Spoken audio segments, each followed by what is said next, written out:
ओम श्री गणेशाय नमः। आप सभी का दिन शुभ और मंगलमय हो और भगवान गणपति जी आपकी सभी मनोकामनाओं को पूर्ण करें। आज आप सुनेंगे पौष मास महात्म्य का अध्याय 19। आज सुनिए पौष मास महात्म्य में आगे की कथा। कमलासुर ने देखा कि गणेश स्वयं युद्ध करने आ रहे हैं, तो उसे बड़ी प्रसन्नता हुई। उसने सोचा अब इसे शीघ्र ही वश में कर लिया जाएगा, परंतु ज्यों ही उसकी दृष्टि गणेश जी के पीछे पीछे आने वाले शिव गणों पर पड़ी, तो वह हैरान हो गया। न जाने कहां से इतना जन समुद्र उमड़ा चला आ रहा था। सामना होते ही दोनों पक्ष की सेनाएं एक दूसरे पर टूट पड़ी। असंख्य राक्षस मारे गए और कुछ शिव गण भी धराशायी हो गए। तभी मयूर ने कमलासुर के अश्व पर प्रहार किया। इस कारण उसका घोड़ा धराशायी हो गया। तभी वह असुर संभलकर आकाश में उड़ने लगा। उसने क्रोधित होकर भयंकर बाण वर्षा आरंभ कर दी। इधर मयूरेश ने भी घोर बाण वृष्टि से ही उसका उत्तर दिया। राक्षस ने अपनी माया फैलाई, जिसे मयूर ने सहज में ही नष्ट कर दिया और फिर उसे अपनी माया दिखाई। अब असुर जिधर देखता उधर मयूरेश ही दिखाई देने लगे। उसने अपनी आंखें बंद कर ली तो अपने हृदय में भी मयूरेश के ही दर्शन होने लगे। यह देखकर वह अत्यंत आश्चर्यचकित हुआ और अपना वश न चलता देखकर रण क्षेत्र को छोड़कर भाग निकला। देवताओं ने यह देखा तो वे उसे पकड़ लाए और बोले, राक्षस तू जाता कहाँ है? कायरों के समान भागकर दैत्य कुल को अपयश का भागी न बना, युद्ध कर। विवश कमलासुर पुनः युद्ध करने लगा। उसने घोर गर्जना की और अनेक प्रकार तीक्ष्ण अस्त्र शस्त्र लेकर प्रहार करने लगा। उसने पुनः विविध भांति की मायाएं रची, किंतु मायानाथ के समक्ष उसकी एक भी न चली। समस्त मायाएं देखते देखते विलीन हो जाती। अंत में मयूरेश ने त्रिशूल से उसके मस्तक पर प्रहार किया, जिससे मस्तक कटकर भीमा नदी के दक्षिणी तट पर जा गिरा। राक्षसों की विशाल सेना अब नष्ट हो चुकी थी और चारों ओर मयूरेश्वर का जय घोष हो रहा था। प्रसन्न हुए उमा महेश्वर ने पुत्र का अभिनंदन किया और देवगण एवं मुनिगण प्रसन्न होकर उनकी स्तुति करने लगे। आकाश से पुष्प वर्षा होने लगी। विश्वकर्मा ने उपस्थित होकर वहीं मयूरेश क्षेत्र का निर्माण किया। सुंदर नगर बसाया गया और सभी के रहने की समुचित व्यवस्था की गई। शिव पार्वती के लिए एक सुंदर भवन बनाया। उसमें उन्होंने मयूरेश्वर गणेश के साथ निवास किया। अब मंगल नाम का एक अत्यंत भयंकर और महाबलशाली दैत्य था। वह वराह का रूप बनाने में सिद्ध हस्त था। इसलिए उग्रेक्षण की आज्ञा होने पर भयंकर एवं विशालकाय वराह का रूप रखकर वह मयूरेश क्षेत्र में आया और बड़े बड़े वृक्षों को टक्कर मारकर गिराता और धरती को कंपायमान करता हुआ मयूरेश्वर के सामने आकर उछल कूद करने लगा। गणेश जी ने ज्यों ही उसे देखा त्यों ही उसके दांतों को पकड़कर तीव्रता से नीचे ऊपर करने लगे, किंतु वह छुड़ा न सका। मयूरेश्वर ने उसके दांतों को ही नीचे ऊपर करते हुए अवसन्न कर दिया और अंत में उसका शरीर प्राणहीन कर दिया। एक दिन शिवजी ने मस्तक से चंद्रमा उतार कर रख दिया था, जो हमेशा उनके सिर पर ही वे धारण करके रखते थे। उसे लेकर गणेश जी बालकों के साथ खेलने के लिए कुछ दूर चले गए। भगवान शंकर ने चंद्रमा को न देखकर गणों से उसके विषय में पूछा, तो वे बोले, प्रभु उसे तो आपके पुत्र उठा ले गए हैं। हमने समझा कि आपकी आज्ञा से ही ले जा रहे होंगे, इसलिए उन्हें टोका भी नहीं। तब शिवजी ने एक गण को आदेश दिया कि जाओ उससे चंद्रमा ले आओ। गण ने जाकर मयूरेश से चंद्रमा देने को कहा, तो वे बोले, अभी तो इसके साथ मैं खेल रहा हूँ, बाद में दूंगा। तब गण ने लौटकर शिवजी को उनका उत्तर बता दिया।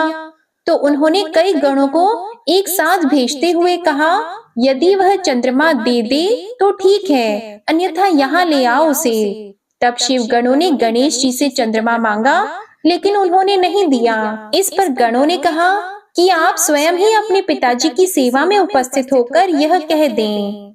उन्होंने उत्तर दिया, मैं तीनों लोगों को उत्पन्न करने वाली अत्यंत महिमामय माता शिवा का पुत्र हूँ। तुम जैसे सामान्य लोग मुझे कैसे ले जा सकते हो?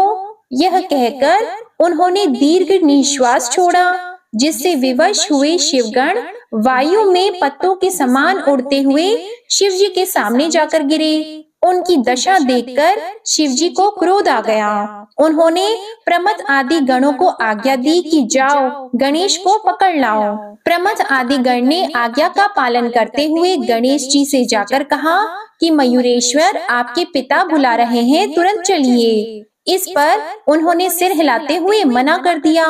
तब गणों ने कहा कि हम आपको बलपूर्वक ले चलेंगे। तो गणेश जी ने उनका उपक्रम देखा और वे उनसे मोहित होकर स्वयं अंतर ध्यान हो गए। अब वे वन वन में जाकर उनकी खोज करने लगे। उन्हीं गणों को कभी तो गणेश जी दिखाई दे जाते और कभी वे दौड़ते हुए अदृश्य हो जाते। इस प्रकार जब वे अधिक थक गए, तब गणेश जी एक स्थान पर जा बैठे और गणों की पकड़ में आ गए। किंतु गणेश जी ने अपना भार अधिक बढ़ा दिया। गणों ने उन्हें बांधकर ले जाने का प्रयत्न किया, किंतु वे उन्हें उठा ही नहीं सके। बहुत प्रयत्न करने पर भी असफल रहने पर उन्होंने शिव जी से कहा, भगवान, हमने उन्हें लाने का बहुत प्रयत्न किया, किंतु मिलकर भी न उठा सके। इसलिए अपनी असफलता पर हमें स्वयं लज्जा आती है। तब शिव जी हंसे। उन्होंने नंदीश्वर को बुलाकर कहा, नंदी, आश्चर्य है कि अकेला गणेश इतना भारी हो गया है कि उसे यहाँ ले आने में कोई भी सफल नहीं हुआ। अच्छा, अब तुम जाकर इसे साम दाम दंड भेद की नीति के साथ यहाँ लेकर आओ। तब शिव जी की आज्ञा पाकर नंदीश्वर चले और मुनि कुमारों के साथ खेलते हुए गणेश जी से जाकर बोले, गणपते, आपके पूज्य पिताजी बुलाते हैं, इसलिए शीघ्र ही आप वहाँ चलिए। उन्होंने अस्वीकृति सूचक से सिर हिलाया तो नंदीश्वर बोले, यदि स्वेच्छा से न चलोगे तो मैं बलपूर्वक ले चलूंगा। मुझे सामान्य गणों के या प्रमथ आदि के समान न समझना। नंदी का अहम भाव देखकर गणेश जी को हंसी आ गई और तब उन्होंने तीव्र वेग से निश्वास छोड़ा। फिर क्या था, नंदीश्वर को जोर की एक पटक लगी और गहरी चोट के कारण मूर्छा आ गई। जब उन्हें होश हुआ तो उठकर शिवजी के पास जाकर कुछ कहना ही चाहते थे कि उनकी दृष्टि शिवजी की गोद में बैठे गणेश जी पर गई। उनके पास चंद्रमा नहीं था, वह तो शिवजी के मस्तक पर ही सुशोभित था। लज्जित नंदी ने शिवजी से निवेदन किया कि प्रभु, आपके यह पुत्र आपके ही समान महिमावान हैं। आज से हम इन्हें भी अपना स्वामी मानते हैं। तभी समस्त शिवगण उनकी स्तुति करके जय घोष करने लगे, गणेश्वर, गणपति, गणराज की जय, गणेश की जय, मयूरेश्वर की जय। अब मयूरेश की 13वीं वर्षगांठ थी। गौतम आदि ऋषियों ने वहां आकर इंद्र याग कराया। तभी वहां कल विकल नामक 2 राक्षस आकर अनेक प्रकार के उपद्रव करने लगे। उन्होंने भैंसे का प्रचंड रूप धारण किया हुआ था। गणराज ने उनके मस्तक पर वज्र के समान मुक्के का प्रहार किया, जिससे वे अत्यंत व्याकुल होकर धरती पर गिर गए और रक्त वमन करते हुए इस लीला से मुक्त हो गए। इंद्र याग में गणेश जी ने देवराज इंद्र की उपेक्षा कर उन असुरों को मारा था। पहले तो इंद्र अपनी उपेक्षा का कारण न समझ सके, किंतु असुरों के मारे जाने पर उन्हें अपनी भूल का एहसास हुआ और उन्हें मयूरेश्वर की स्तुति करके प्रसन्न किया। गणेश जी 15 वर्ष के हो गए। इस आयु तक वे अनेकों राक्षसों का संहार कर चुके थे। इस कारण उनकी ख्याति सर्वत्र फैल गई थी। उनके अद्भुत कर्मों को देखकर देवगण प्रसन्न हो रहे थे। उनकी विवाह योग्य अवस्था देखकर जगत जननी पार्वती जी ने एक दिन शिव जी से निवेदन किया, प्रभु, गणेश अब विवाह के योग्य हो रहा है, इसलिए कोई सुंदर, सुशील एवं गुणवती कन्या देखकर इसका विवाह कर देना चाहिए। तब शिव जी ने कहा, प्रिय, मैं भी यही सोचता था, परंतु यह बाधा सम्मुख है कि इसके समान गुण वाली कन्या की खोज कहाँ की जाए। यह विचार चल ही रहा था कि महर्षि नारद जी वीणा बजाते हुए वहां आ पहुँचे। शिव और शिवा ने उनका अत्यंत स्वागत सत्कार कर बैठने को श्रेष्ठ स्थान दिया। तभी शिव जी ने कहा, देवर्षि, आज तो आपके दर्शन बहुत समय के पश्चात हुए हैं। तब नारद जी बोले, हाँ प्रभु, कुछ इधर आना ही नहीं हुआ। फिर आप तो त्रिसंध्या क्षेत्र में निवास कर रहे थे, सहसा ही उस स्थान को छोड़कर यहाँ आ गए। ब्रह्मदेव ने आपके यहाँ होने की बात मुझे बताई तो सेवा में उपस्थित हो गया। इसी प्रकार वार्तालाप चलने लगा। तभी शिव जी बोले, मुनिवर, मयूरेश विवाह योग्य प्रतीत होता है, इसके अनुकूल कोई गुणवती कन्या बताने की कृपा कीजिए। तब देवर्षि बोले, ब्रह्मा जी ने इसीलिए तो मुझे वहाँ भेजा है। उनकी 2 कन्याएं हैं, सिद्धि और बुद्धि, सब प्रकार से सुयोग्य, अत्यंत सौंदर्यमयी, और गुणों को तो कहना ही क्या। मेरा निवेदन है कि गणेश जी के लिए आप उन दोनों कन्याओं को स्वीकार करने की कृपा करें। शिव और शिवा दोनों ही प्रसन्न हुए। विवाह की तिथि निश्चित हुई और दोनों ओर से निमंत्रण पत्र भेजे जाने लगे। सर्वत्र आनंद छा गया। देवगण, ऋषिगण, शिवगण और मुनि कुमार सभी प्रसन्न हो उठे। समय पर वर यात्रा की तैयारी आरंभ हुई। बारात बड़ी विचित्र थी। सभी देवता अपने अपने अद्भुत वाहनों पर सवार होकर चल दिए। इंद्र ऐरावत पर, शिवा शिवजी नंदी पर तथा गणेश जी मयूर पर बैठे थे। पवन देव ने पुष्पों का यान जैसा बनाया और उस पर बैठकर उड़ चले। समस्त बाराती समुदाय मस्ती से झूम रहा था। यह वर यात्रा गंडकी नगर की ओर जाने वाले मार्ग से जा रही थी। मध्य में 7 करोड़ दैत्यों का एक शिविर लगा था। वर यात्रा के विशाल जन समूह को देखकर असुरों को कौतूहल हुआ और वे बोले, कौन हो तुम लोग, कहाँ के रहने वाले हो और कहाँ जा रहे हो? समूह में से कुछ ने बताया, मयूरेश क्षेत्र में रहते हैं, ब्रह्मा जी की पुत्रियों का विवाह है, वहाँ बारात लेकर जा रहे हैं। असुर उद्यंड और युद्ध प्रिय थे, तो वे बोले, दैत्यराज उग्रेक्षण की आज्ञा है तुम्हारे पास, क्या तुम नहीं जानते कि उनकी आज्ञा के बिना कोई जनसमूह इधर से उधर हलचल नहीं कर सकते, चाहे वह वर यात्रा हो या तीर्थ यात्रा। देवगणों ने समझाते हुए कहा, यह कोई ऐसा कार्य नहीं है जिसके लिए दैत्यराज की अनुमति आवश्यक होती, इसलिए व्यर्थ ही शुभ कार्य में विघ्न मत डालिए। उद्यत दैत्य सेनापति बोला, बकवास न करो, हमको जैसा आदेश है वही करेंगे। यहाँ से आगे बढ़ने का विचार छोड़ो और चुपचाप वापस लौट जाओ। तब गणराज को उसकी उद्दंडता अच्छी नहीं लगी। वे तीव्र स्वर में बोले, व्यर्थ बातें मत बनाओ, चुपचाप मार्ग छोड़ दो, अन्यथा सेना सहित नष्ट हो जाओगी। दैत्य सेनापति ने कहा, आज बड़ा अच्छा दिन है, हमारा आहार स्वयं हमारे पास आ गया है। तुम्हारे जैसे मनुष्यों को ही तो हम खा जाने के लिए ढूंढते हैं। इसके बाद उसने आक्रमण का आदेश दिया। उधर से भी शिवगण आगे बढ़े और देवगण उनकी सहायता करने लगे। बड़ा भयंकर युद्ध होने लगा। मयूरेश्वर ने दर्भास्त्र के प्रयोग का आदेश दे दिया तो मुनि कुमारों ने हाथ में जल लेकर दर्भास्त्र का संकल्प जल छोड़ा। बस फिर क्या था, दर्भ के सूक्ष्म खंड असुर सेना में फैलकर उनके आंख, कान, नाक आदि मार्गों में सांस के साथ शरीर में प्रवेश करके हृदयों को पीड़ित करने लगा। दर्भ खंडों ने असुरों को व्याकुल कर दिया। कुछ बहरे हुए, कुछ अंधे, कुछ का सांस मार्ग छिल गया, कुछ के फुफ्फुस और हृदय विदीर्ण हो गए। इस कारण रक्त वमन करने लगा। इस प्रकार कुछ ही क्षणों में वह राक्षसी सेना पूर्ण रूप से विनष्ट हो गई। बालकों ने कहा, देव, आपकी आज्ञा से हमने विशाल दैत्य सेना का बात की बात में संहार कर दिया। अब और जो कहो वही करें। वर यात्रा पुनः पूर्ववत आगे बढ़ने लगी। धीरे धीरे इतनी दूर पहुंच गए कि वहां से उग्रेक्षण की राजधानी गंडकी नगर 1 योजन दूर रह गई। वहां गणेश जी अपने वाहन मयूर से उतर पड़े। अब यहाँ गणेश जी ने एक वृहद सिंहासन की स्थापना की जो अत्यंत सुंदर, दिव्य तथा भव्य था। उस पर उन्होंने शिव और शिवा तथा प्रमुख ऋषियों को बैठाया और अन्य सबको सिंहासन के आगे बैठने की व्यवस्था की। इस प्रकार समस्त जनसमूह वहां विश्राम के लिए ठहर गया। तभी मयूरेश बोले, जनक जननी, ऋषिगण, देवगण एवं शिवगण आदि अभी गंडकी नगर में अनेक देवताओं के साथ भगवान श्री हरि रह रहे हैं। जब तक वे मुक्त न हो जाएं, तब तक विवाह उत्सव में कोई आनंद नहीं आएगा। इसलिए मेरी प्रतिज्ञा है कि मैं उन्हें मुक्त कराए बिना विवाह नहीं करूंगा। इसलिए कोई बुद्धिमान पुरुष दैत्यराज के पास जाकर उन्हें मुक्त करने का संदेश दे, और वह उन्हें मुक्त करना स्वीकार न करे तो हमें उससे युद्ध करना होगा।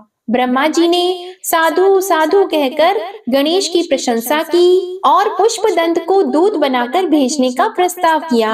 किंतु पुष्पदंत ने कहा, यदि मैं दैत्यराज के सामने गया तो मुझे उसकी बातों से शीघ्र ही क्रोध आ जाएगा। इस कारण मैं नीति की रक्षा करने में असमर्थ रहूंगा।